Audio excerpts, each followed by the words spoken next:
Hello, everyone, and welcome to Salandra's launch today for her amazing book, which is entitled Embrace, Empower, Educate, and Include. So, Salandra, welcome to the show and congratulations on your launch. Thank you so much. I'm super excited. Yes, we are super excited to put this book out. Like this, oh my gosh, this book is so amazing. I was so honored going through and being part of the journey just because this is such a powerful book that's going to impact so many people. So could you tell everybody just a little bit about you?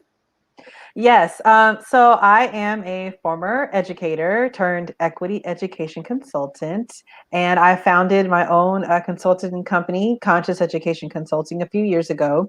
And since then, I have been writing books and providing professional development for teachers and schools in culturally responsive and equity-based teaching practices. I'm a PhD student at Texas A&M. Woo! And let's say I'm a mom. And I just live and breathe equity and education every day, all day long. I do a host of other little projects and things too. I'm always dibbling and dabbling in something, but the bulk of what I do is just providing educators with the knowledge and skills that they need to support their students in equitable ways.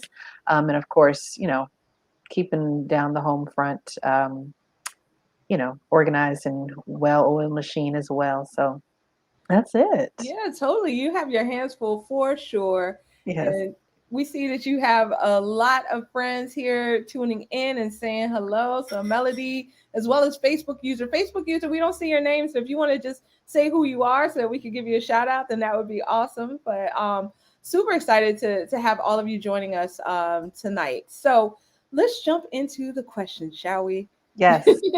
Let's All do right. it. So tell us, because your book Embrace, Empower, Educate, and Include is so important and so critical to have, that discourse and that dialogue in our educational spaces. So why did you feel it was important to write this book?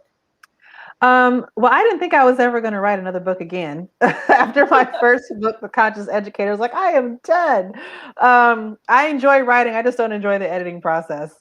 But when the idea came to me, I couldn't put it down. I had to get the words out. And really, this book is a follow-up to The Conscious Educator and is really meant to be kind of a step-by-step manageable guide to show teachers practical steps to move further along in their journey in being a conscious educator or an equity advocate for their students. And so I know when I do work with teachers, the first thing they want to know is, tell me what to do, what strategies do I need? And although that's important, The Conscious Educator, the first book that I did, lays the groundwork that mindset work is first. And most important, we have to get our minds right first before we just start doing things. But once we get our minds right and thinking about and being more equity minded, then we can move into those practical steps, which Embrace, Empower, Educate, and Include really focus on. Embrace just talks about making sure that we are welcoming and affirming all students that come into and families that come into our classrooms. Empower is making sure that we give them the tools to create the positive changes that they want to see. Educate, of course, to make sure that we're providing everyone with a high quality, culturally relevant, and equity focused education. And then Include, again, is making sure that we are hearing the voices of who we serve, which is our students and our families, and making sure their perspectives, their knowledges, their experiences are taken into account and included in the educational and curriculum decisions that we are trying to make in the classroom. Definitely. I love that, listening to all of our stakeholders and making sure that their voices are heard. And I love like how you have those four different steps that, it's very easy to follow. Like you said, the mindset comes first. So I feel like, that really resonated. Okay. Absolutely. Yeah. So why should educators pay closer attention to culturally inclusive and equity-based practices in their classrooms?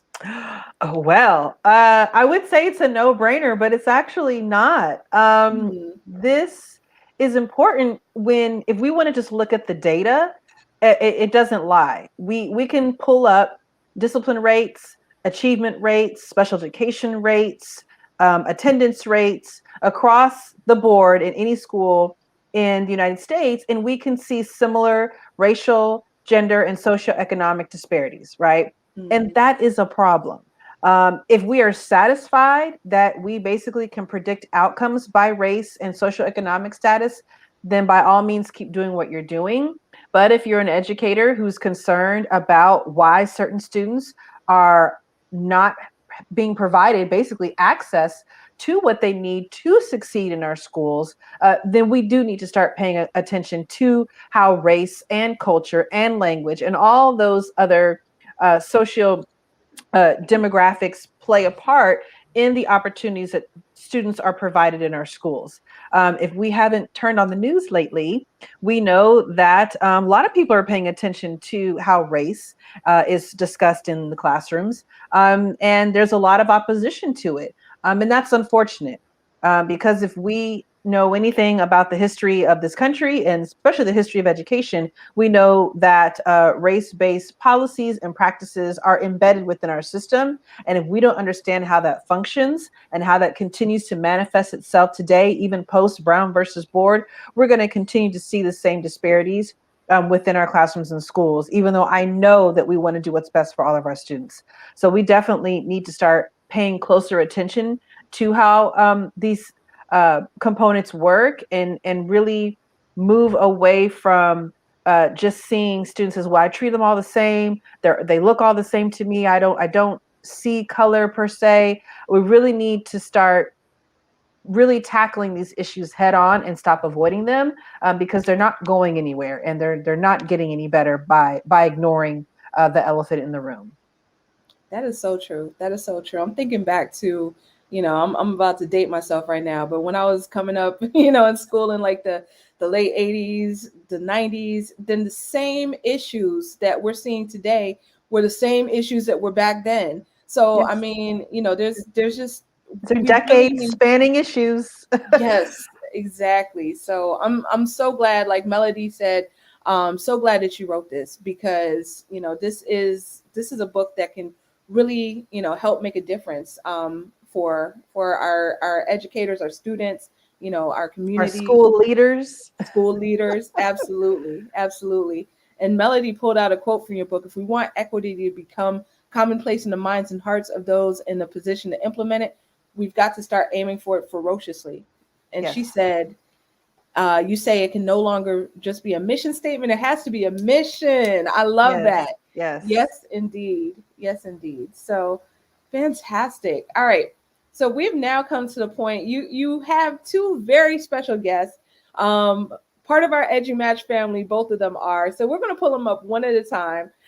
So we're going to start first, and I got to sing my little corny song that I sing every time that we pull people up. Come and knock on my door. I love it. Tell me, where have you been? Yeah. So we're going to bring up none other than Alexis. Hey, Alexis. How are you? Oh, I think you might be muted. Look, we've been doing this too long for me to still come in here on mute. No, okay. We hear you now. And I got a little guest with me too, my Miss Hannah Bear. Oh, hi. Hi, Hannah. All right, go. Bye. Get out of here. Right? Oh my God, my sisters! I'm so excited for you, Salandra, and congratulations on book number 2. Thank you. And I'm rocking my shirt. Yes, we are twins today. I need to get one of those. Yes. Absolutely. So, Alexis, for those who may not know you, could you please introduce yourself? There are a lot of people who do not know me. Oh, they've been hiding under a rock. I was going to say, if you don't know Alexis Terry, where have you been? I am Alexis Terry. Hi. I am an EduMatch author. I am a consultant, founder of Twisted Teaching Educational Consulting Company, where we twist the way teaching and learning happens in urban schools. I am the author of the book, Real Love, Strategies for Reaching Students When They See No Way Out. And I think I'm one of Salandra's like BFFs. I may be close on that list. I don't know. Yes, you are not incorrect. I feel lost without you. I know. Okay, there. Come on, join us. Oh, Hi, Hannah. Hannah Bader. Hannah's saying hi as well. Yes, yes. Yeah. And this book, like I remember when, what was it? Because you started writing a while ago. Yeah, it's a little over a year I started writing it. Yeah, and I remember when she first kicked it to me, and I'm like, it was first the framework. You first started with the framework, and then you were like, I got this framework. This is what it is. So it's really good to see something go from concept to framework to now it's full fleshed out book. And considering that you did it while working on a PhD, raising kids, Homeschooling during the pandemic. right, all through the pandemic, and Other like things going on as well. yes, and so I am so proud of you. I'm so excited. This is a book that because one of the things that we see as culturally relevant and responsive equity-based consultants. Sorry, I was making a face at her. Sorry, you talking about my book. Let me be quiet. Yeah, well, stop being silly. But one of the things that we see is that people want to come in and they want to be more culturally relevant. They want to be culturally responsive. They want to practice equity, but they don't know where to start. And so I think if you have the embrace, the empower, the educate, the inspire, you have a guide to at least say, I'm not saying, oh, give them a checklist. Salandra's like, no, we're not doing no checklist, but it is a guide and a framework to say and go back and reflect. Have I educated this student today to the highest ability? Have I empowered this student today? Have I inspired this student today? Have I embraced this student today? And so I hope that, like, literally those need to be posters. We need to make some posters. Oh, let me get on I like that. Posters for your classroom with like what are like anchor charts or something. What does this look like in the classroom in application? So that way we are giving, like, that's what I love about Salandra. It's always about giving the tools. Like, you don't even have to question. We got you, dude. We're going to give you the tools, resources, and the research. We're going to give it all to you so you don't have any questions about what you're doing and if you are humanizing or dehumanizing students of color. Absolutely. Well said. Love that. Oh my I have goodness. to dust myself off. I ain't done this in a long time. No, you're rocking it, dropping the mic on it. So absolutely, that is wonderful. So Alexis, do you have any words for Salandra tonight on her launch? Salandra, I am so proud of you. You're my ride or die. You inspire me. And you just could look. If I talk too much, I'm gonna get crying. I'm just gonna say Puerto Rico. Yes, we cannot wait. We cannot wait. But I'm proud of you, girl. Keep on going and keep on setting the standards and setting the examples. Thank you. You got something to say to Miss Salandra? Say, I miss you. That's what you're supposed to say. And when you come into my house again. She's like, yeah. Oh, she's ready. Bye-bye. All right. Well, thank you so much, Alexis, and thank you so much, Hannah. Night. All right. Oh, that was so awesome seeing them. So yes. Oh my goodness. So absolutely. So, okay. So we're going to jump back into the questions. Let me see. So this one right here is okay. So this is a burning question. Okay. How can educators continue equity work in the face of opposition from parents, colleagues, and of course in the legislature? Yes. So what would you say to that? The first thing I say is get your big boy and your big girl panties on, or pants, because this is a fight. These legislative bans, these screaming matches in school board meetings, and people getting fired for practicing equity-based and culturally responsive pedagogies is real. And this is not new.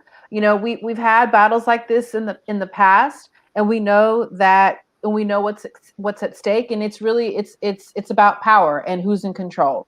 Mm-hmm. And so we are, those of us who know that our students need better and that they need more to actually educate them to our highest ability, then those of us who are dedicated to making sure that happens have to be strong in the face of this opposition. I urge all educators, because we know there's a lot of misinformation out there right now about what equity is, what culturally responsive teaching is, what critical race theory is. Lord have mercy. And I urge you, if you're not sure about these things, you can't talk to parents about why you're doing what you're doing. You can't talk to colleagues about why you're doing what you're doing. So get some knowledge and information. And if you don't know where to start, please email me at conscioused18@gmail.com and ask me for some resources. I've got too many to give you to get you on the right path, so that at least you have a firm foundation in knowing what it is that you're doing and the why behind what you're doing. And that is so we can better serve all of our students, every single one of them. And so I really do urge you to get some support. When I first started this journey, I was doing it by myself because I did not have the support from my colleagues, and support from colleagues out in the open, I'll say that. So when we got in meetings, I was the only one who was like, well, remember what we talked about? And they was like, nope, what do you mean? We didn't say that. And I have some stories about that. But I really hope that we can continue to push forward, because those who are against equity in schools are pushing as well. So we've got to push back. I'm never going to advocate for violence, but I'm definitely going to advocate for turning up the heat on folks who are, in our schools actually preaching hate and actually trying to go against what is best for all of our students, simply because they're scared of losing power or scared they're going to lose something in return. Nobody loses when we have equitable outcomes. Everybody wins. And so the more that educators are aware of that, are informed on best practices and culturally relevant pedagogies, the better that we can face opposition from parents, from colleagues, and of course, anybody that we meet in person and online when we are discussing these important issues that affect our students and our families. Yes, that is super, super important and super critical. And I love, kind of what you implied in there about how we're all working together and we can be a force together, to advocate for our students and for our families. So absolutely. I love that. And excuse me for bobbing and weaving off screen. I'm just trying to charge my computer. It's okay. That's important. Yeah. Because if you go, we all go. Right. Absolutely. But please charge your computer. Yeah, if something does, if it does kick me off, then just keep going. I'll be right back. But with all that being said, wanted to bring on our next guest, another beloved member of the EduMatch family, Alyssa. Hey, Alyssa. How you doing? Can y'all hear me? Yes. Hey, I'm doing great. How are you all? Doing good. Great, thank you. Doing great. Yes. So great to have you here. Thank you so much for joining us. So for anybody who may not know you, could you please tell us, just tell the folks a little bit about yourself? Yes. So hi, everybody. Thanks for being here to support Salandra. That is the #1 reason why we're here. But for folks that don't know me, my name's Alyssa Frazier. I am a prior K-12 educator, now education consultant and school improvement evaluator. And I'm excited to be here. And Salandra is a colleague of mine. She's a thought partner and she's a friend. We work with Alexis, who is just on here, and we do professional development to build the capacity of school systems. And I say systems because teachers are one really critical element, but we really want the administrators, we want the teachers, we want the families, we want all the other folks that are in the ecosystem of the school, i.e. the counselors, i.e. the disciplinarians, i.e. the people that build culture. We want all of them to build their knowledge and build their capacity to support students. And in doing that, really then wherever students are going, that there is this reinforcing of creating equitable spaces and empowering our students. Absolutely. Love that. So all the stakeholders coming together to empower our students. That's it. Absolutely. Love it. Love it. Okay. So tell us a little bit about your thoughts on Salandra's new book. Certainly. So for those of y'all that haven't got it, you need to go out there and get it. But I would say that for those who are kind of starting their journey, because we want to position it for folks. What do I mean by that? I mean that there's a continuum. There's a journey that people are on. And sometimes people start the journey and they get stuck, right? Or some people have the heart and the desire and they don't have the support. And then some people have been going for a while and they just need some more, they just need some more direction. And so I would say that for all of those different folks, that there's something in here for you, right? There's something in here for you. But I would say that this book is not for the very, very beginners. If you need that, you go get the Conscious Educator, right? You go get the Conscious Educator. Okay. This is for folks who have started. And one of the things that I'll say after that is I'll read a quote. So before I give you this quote, I'll let you know that Salandra is a person that's going to hold your hand, but she's not going to take any excuses. And so part of this book is to keep that drive and keep that pushing and keep that moving forward and encouraging you while I'm giving you the tools to move forward, while I'm giving you the language, while I'm reminding you of that mindset work that we did, because you did it.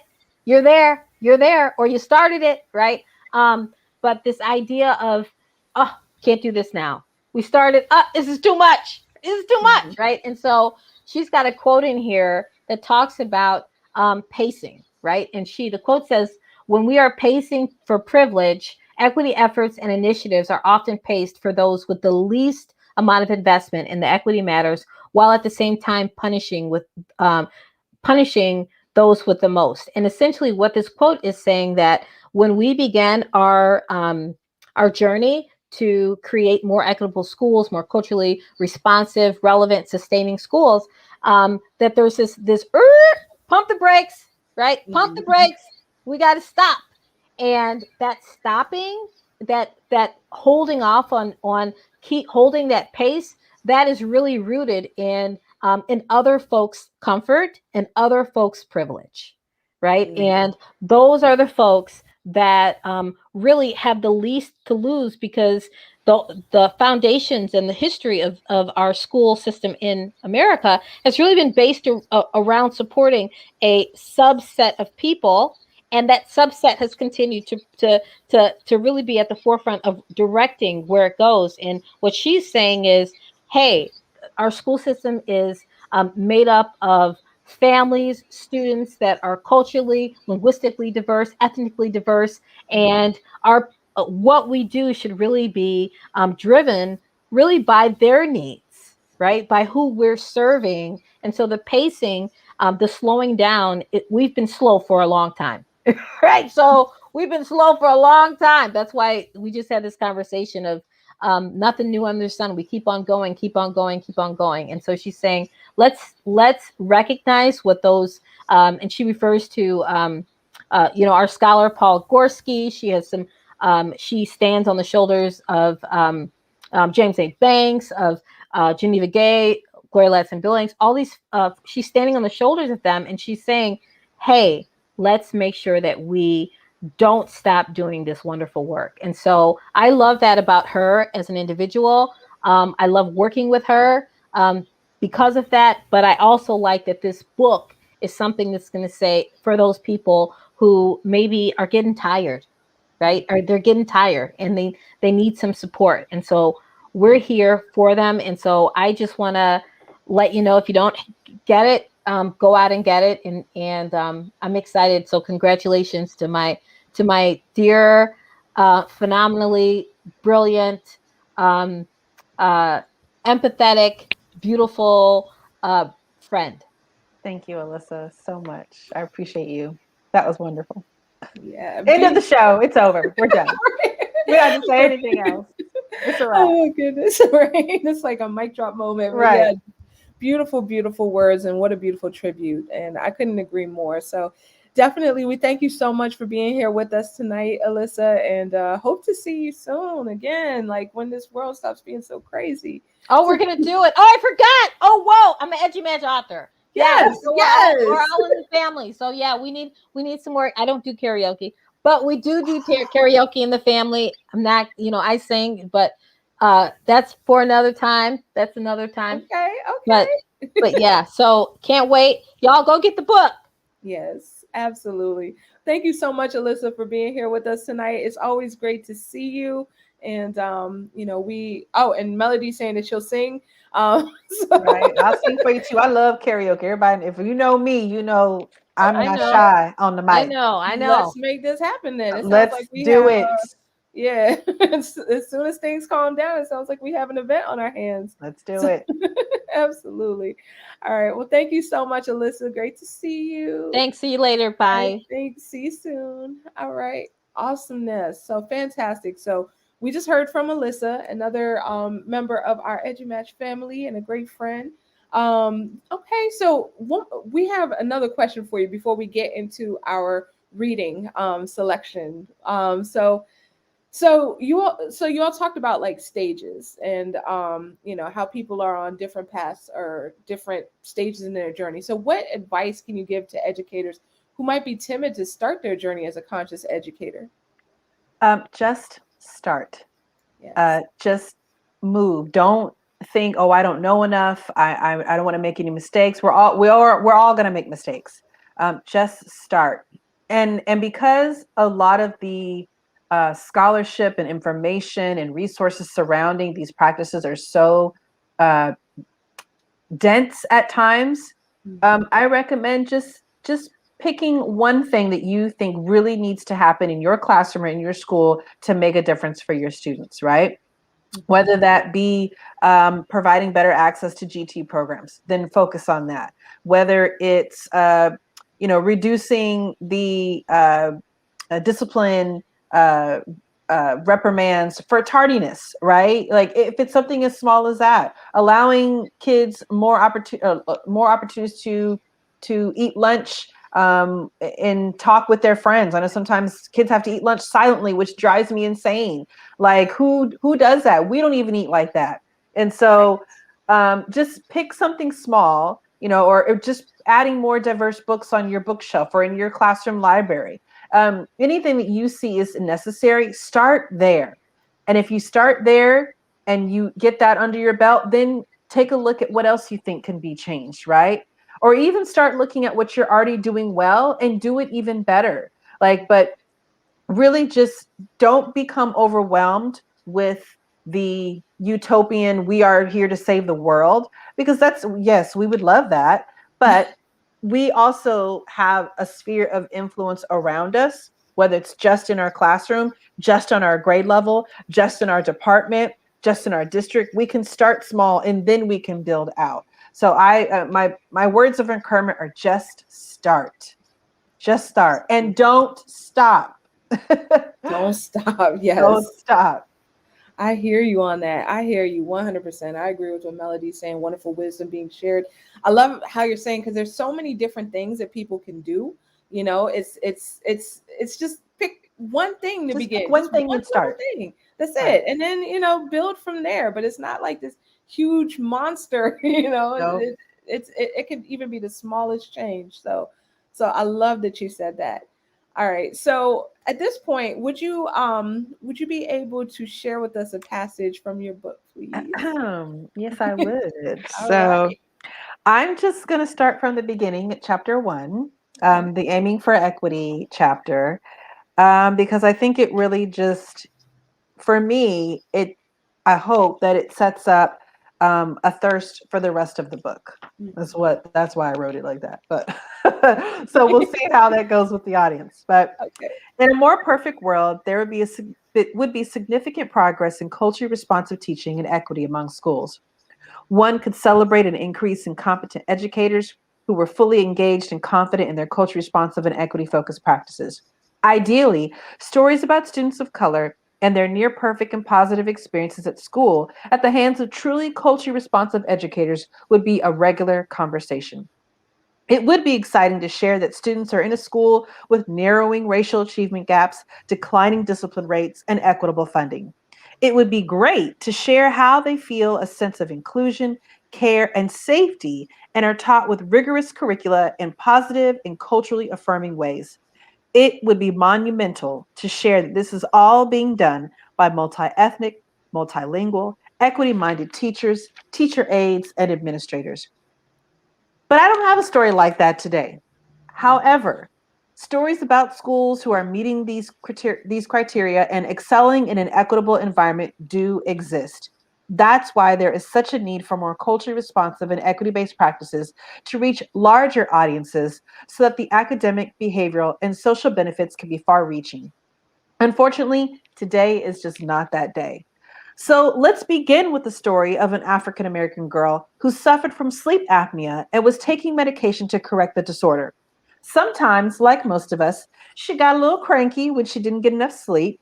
And although her teachers knew of her medical condition, her tantrums were too much for the teachers and administrators in charge of her care, and they decided to call the police during this episode. She was arrested, handcuffed, and taken to a police station to be fingerprinted. This little girl was only 6 years old. Another story takes place in Idaho, where teachers dressed up as stereotypical Mexican Americans and created a Make America Great Again wall during a celebration for their respect character trait.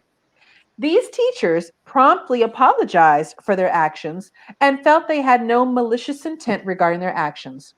However, I wonder what intent the Latino students who attended their school received, especially in the wake of today's heavily contested immigration practices and policies.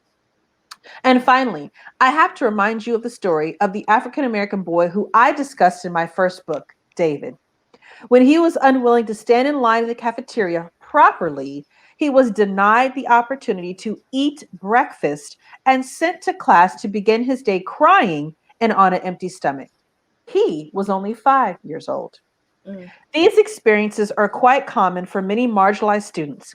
Instances of hate, indifference, neglect, inhumane treatment, and otherwise cultural incompetence are common experiences for many students of color, many English language learners, students with special needs, and many students living below the poverty line, as they disproportionately have negative experiences such as these at the hands of educators.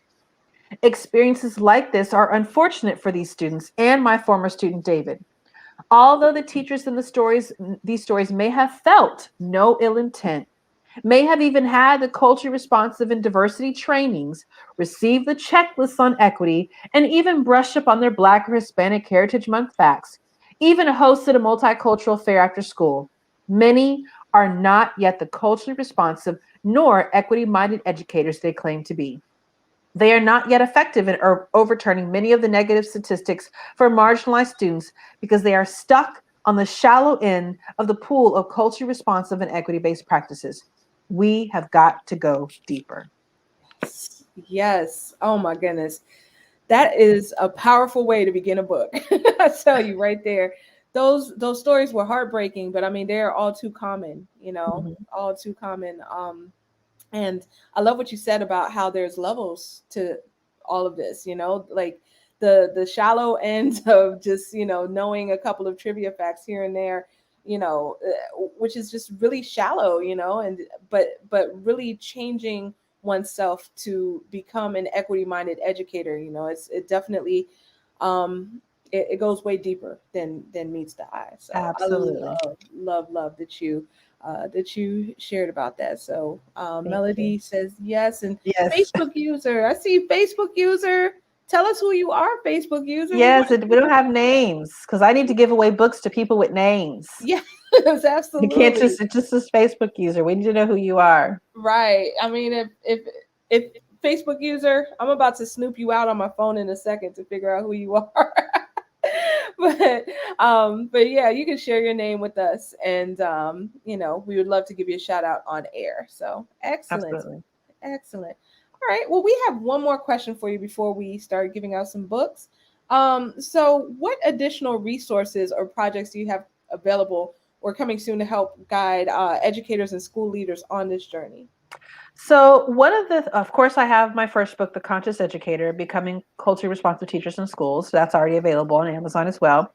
And I also have a 10-part guidebook that really is meant to, like Alyssa said, hold your hand as you walk through this journey. And it could be self-paced. You can do it with your colleagues. You can do it across your grade level in a staff development. But it's really a resource to guide educators in a starting point. It's not an exhaustive 10-part guide. It is over 150 pages long, full of resources, questions, self-reflective exercises, and it takes you step by step and asking you critical questions about what we're doing in our classrooms, what we could be doing differently, and which way we should go to make sure we are supporting every single student that walks through our door. So that's available on my website, consciousednow.com. It's only $17.99. And like I said, you can keep it forever.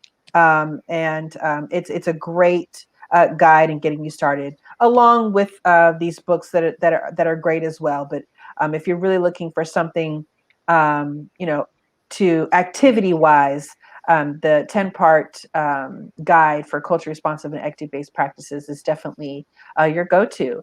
In the future, I know I've got one more book in me. I do know that. When it's coming out, I'm not gonna put no time limit on that. But I know I do have one more because my focus right now is on school leaders, and particularly using the scholarship of Dr. Mohammed Khalifa and his culture responsive school leadership practices, because what I'm coming across is that we have educators and parents who are willing and ready to do this work, but their administration says no. And I've had that experience as well, where I've gone head to head with an administrator who was like, I want to stay on the shallow end and we're not going any deeper than this. And so I feel your pain, but we cannot do this work without phenomenal, fearless, culturally responsive school leaders at the head of our schools. So that is my next focus, is snatching up administrators. Nice. Love it. Love that. So I can't wait. I'm super excited to see, where you continue to go in your journey, and definitely thank you for this powerful work that you're doing.